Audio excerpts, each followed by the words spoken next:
Today we're going to discuss foraging for mulberry.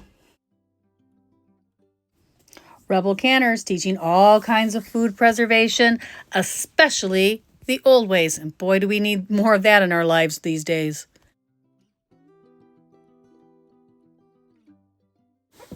Canning. All kinds of homesteading skills. Foraging, like in today's video.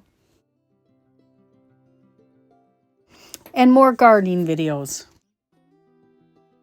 The best way to harvest mulberries is to put a blanket or a tarp underneath the tree and shake the branches, and all the ripe berries will fall. MORUS NIGRA is the black variety of mulberry, which can be found throughout the United States. MORUS ALBA is the white variety, and it is a lot easier to get the berries before the birds do with this variety. The native red mulberry, or MORUS RUBRA, is becoming harder to find as they are taken over by the white varieties. There are several different types of mulberries, and they will produce berries anywhere from June until late August. Mulberries are self-pollinating, meaning you only need one tree.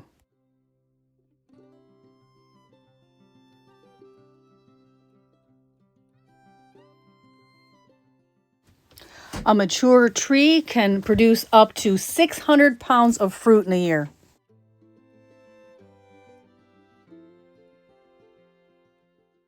If you're going to plant mulberries, do know that they are very, very messy trees, but they're very high in protein.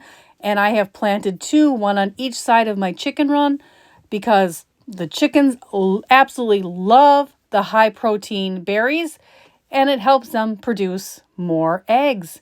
And who couldn't use more egg production?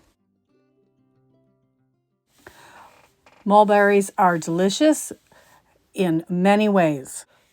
Because mulberries are so seedy like blackberries, I prefer to make them into juice or jelly.